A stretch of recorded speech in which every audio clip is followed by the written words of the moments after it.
Guys, അപ്പോൾ നമുക്ക് ഇന്നത്തെ എൻ്റെ ഒരു ദിവസം എങ്ങനെയുണ്ട് നോക്കാം. അപ്പോൾ രാവിലെ തന്നെ ചായ കുടിയൊക്കെ കഴിഞ്ഞ് അലക്കൊക്കെ കഴിഞ്ഞിട്ട് ഇച്ചുവിന് കുറച്ച് പാമ്പേഴ്സൊക്കെ കത്തിക്കാനുണ്ടായിരുന്നു. അപ്പോൾ ഞാൻ ഇച്ചും കൂടി പുറത്തിറങ്ങി അതൊക്കെ ഒന്ന് ക്ലീൻ ആക്കുകയാണ്. അതിൻ്റെ ജെല്ലൊക്കെ ഒന്ന് മാറ്റി വെച്ചിട്ട് അതെടുത്ത് കത്തിച്ചു, ജെല്ല് കളഞ്ഞു. അത് കഴിഞ്ഞ് ഇച്ചുവിന് ഞാൻ അമൃതം പൊടി കുറുക്കാക്കി കൊടുത്തു.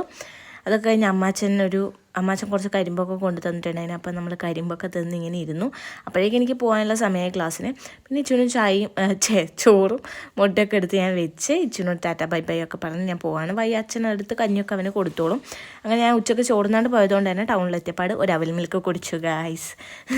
50 രൂപയായിട്ടുള്ളൂ. കുറേ വെറൈറ്റി ഉണ്ട് കേട്ടോ. അങ്ങനെ വൈകുന്നേരം ആയപ്പോൾ ഇറങ്ങി കുറച്ച് ഷോപ്പിംഗ് ഒക്കെ ഉണ്ടായിരുന്നു. കുറച്ച് സാധനം വാങ്ങിക്കാനുണ്ട്. അതൊക്കെ വാങ്ങി തിരിച്ച് വീട്ടിലേക്ക് വേഗം വരുവാണ്. അങ്ങനെ വീട്ടിലെത്തി വാതിലൊക്കെ തുറക്കുമ്പോൾ അത് ഇച്ചോടുന്ന് വണ്ടി ഓടിച്ച് കളിക്കുന്നുണ്ട്. അച്ഛൻ അടിച്ചുവാരൊക്കെ ചെയ്യുന്നുണ്ട്. അങ്ങനെ അവൻ്റെ കൂടെ കുറച്ച് സമയം കളിക്കുകയൊക്കെ ചെയ്ത് മുറ്റത്തൊക്കെ ഇറങ്ങി കളിച്ചു. അവനൊരു തുടക്കുന്ന വടിയൊക്കെ എടുത്തിട്ട് അടിച്ച് തുടച്ചൊക്കെ കളിക്കുകയാണ്. അപ്പോൾ ഞാൻ വൈകുന്നേരം വരുമ്പോഴേക്ക് ചിലപ്പോൾ ഉറങ്ങുന്നുണ്ടാവും, ചിലപ്പോൾ ഇതുപോലെ എന്തെങ്കിലും കളിക്കുന്നൊക്കെ ഉണ്ടാവും. അത് കഴിഞ്ഞ് പിന്നെ നമ്മൾ ചായയൊക്കെ കുടിച്ചു. ചേമ്പാണ് കേട്ടോ. അപ്പം